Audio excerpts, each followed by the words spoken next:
ऐसा ही हिंदुस्तान के parliament house के सामने भी फव्वारा लगे हुआ है, क्या वो भी शिवलिंग है? ज्ञानवापी मस्जिद के ताल्लुक़ से ये कहना कि वहाँ शिवलिंग मिला है, हालांकि समझ की बात ये है कि भाई वो मस्जिद कोई 100 साल 200 साल की नहीं है, बल्कि वो मस्जिद एक 600 साल पुरानी मस्जिद है।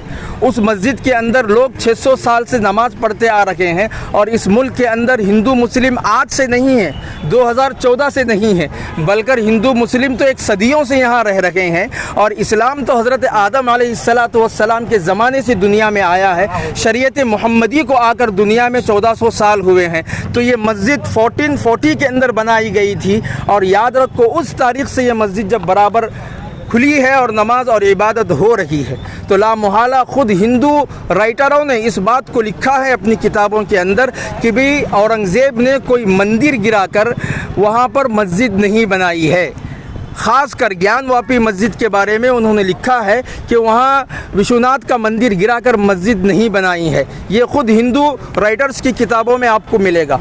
और दूसरी बात ये है कि ऑल इंडिया इमाम्स कौंसिल ये चाहती है कि हिंदू मुस्लिम सिख ईसाई जो सेकुलर जहन के हैं वो रोडों पर आए, बाहर आए और हिंदुस्तान के दस्तूर और आदलिया को ये बताएं कि भाई हम अभी भी ज़िंदा हैं और मुल्क के अंदर अमन और शांति चाहते हैं और मुल्क को एक तरक्की की तरफ हम लेकर जाना चाहते हैं। लिहाजा ऑल इंडिया इमाम कौंसिल तमाम से ये मुतालबा करती है कि ख़ास कर ज्ञानवापी मस्जिद के ताल्लुक़ से हमको सड़कों पर निकलना होगा और आदलिया को भी बताना होगा कि हम अभी ज़िंदा हैं, हम मरे नहीं हैं। कि हिंदुस्तान में जो आइन और दस्तूर के ख़िलाफ़ वर्जियाँ और यहाँ तक कि हुकूमत ही नहीं बल्कि अदलिया भी इस सिलसिले में गलतियाँ कर रही है।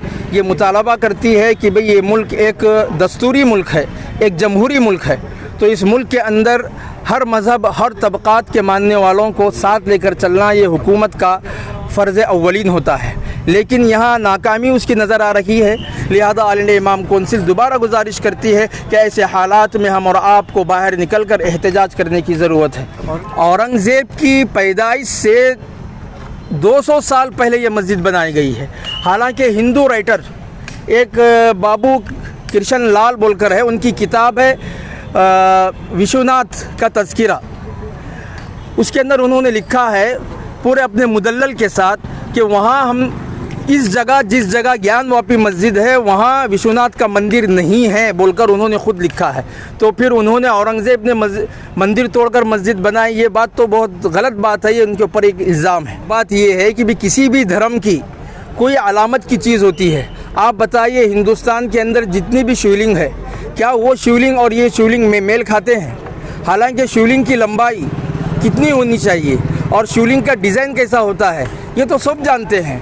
ये तो एक हवा चलाई जा रही मीडिया के ज़रिए से। अदालत को चाहिए कि भाई इस पर संजीदगी के साथ सोचे। यह अलग बात है कि फव्वारों की जो तामीर का जो अंदाज़ रहता है वो मुख्तलिफ रहता है। फव्वारे जो भी होते हैं तो वो मुख्तलिफ़ टाइप के होते हैं, लेकिन कभी वो शिवलिंग के टाइप में फव्वारा तैयार नहीं किया जाता था। आज बहुत सारी चीज़ों के अंदर फव्वारे है, उसको शिवलिंग बोलना ये गलत है।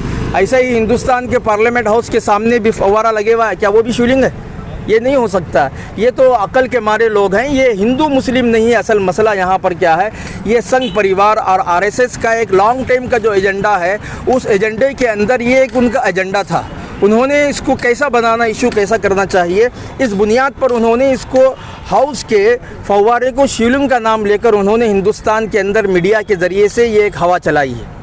ऑल इंडिया इमाम कौंसिल इसको कंडम करती है कि भाई ये गलत जाविया है मीडिया का जिस तरह से कर रही है। जब अदालत तहकीक कर रही है, अदालत की तहकीक से पहले मीडिया वालों को ये बात और ये न्यूज़ कैसे लीक हुई, ये सवाल पैदा होता है। अदालत में नाइंसाफी मंजूर नहीं, मंजूर नहीं, मंजूर नहीं, नहीं चलेगी, नहीं चलेगी, तानाशाही नहीं चलेगी, बीजेपी की गुंडागर्दी नहीं चलेगी, नहीं चलेगी, नहीं, अदालत के साथ नाइंसाफी मंजूर नहीं, मंजूर नहीं, मंजूर नहीं, इंसाफ की अदालत कायम करो, कायम करो, कायम करो, एपी की गुंडागर्दी नहीं चलेगी, नहीं चलेगी, मसाजिद के साथ खिलवाड़ करना बंद करो, बंद करो, बंद करो, मोदी हुकूमत मुर्दाबाद, मुर्दाबाद, मुर्दाबाद, शरीयत के साथ इंसाफ कायम करो, कायम करो, कायम करो। सामने देखिए।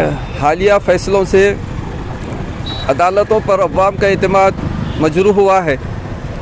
1991 में एक सेंट्रल एक्ट पास हुआ था जिसके तहत आज़ादी से इस वक्त तक जो इबादत गाहें हैं उन्हें जिस शक्ल में है उसी शक्ल में रहने की बात कही गई थी और उसमें कोई मदाखलत की कोई गुंजाइश नहीं थी। और ये इन लोगों की ये कोशिश ये है कि उस एक्ट को ख़त्म कर दिया जाए। अगर अदालत उसको मनसूख करती है तो वो इबादत गाहों पर, हर इबादत गाह पर वो अपने मुकदमे दायर कर सकते हैं और इसलिए वो कोशिश भी कर रहे हैं। ऑल इंडिया इमाम कौंसिल तमाम हिंदू मुस्लिम इत्तेहाद व इत्तेफाक और उल्फत व प्यार व मोहब्बत का पैगाम लेकर इस मुल्क में ज़िंदा रहने की कोशिश करने की बात करती है और तमाम हिंदू मुस्लिम सिख ईसाई सबको आपस में जोड़कर इस मुल्क की तरक्की और इसकी अमन और बखा के लिए काम करती है। यही पैगाम ऑल इंडिया इमाम्स कौंसिल का है, तमाम हिंदुस्तानियों के लिए है, तमाम बिरादरान वतन के लिए है, तमाम अजीज़ान वतन के लिए है। मैं Hafiz Mohammad Abid Ali, media in charge Gulbarga, All India Imam Council ज़िला गुलबर्गा।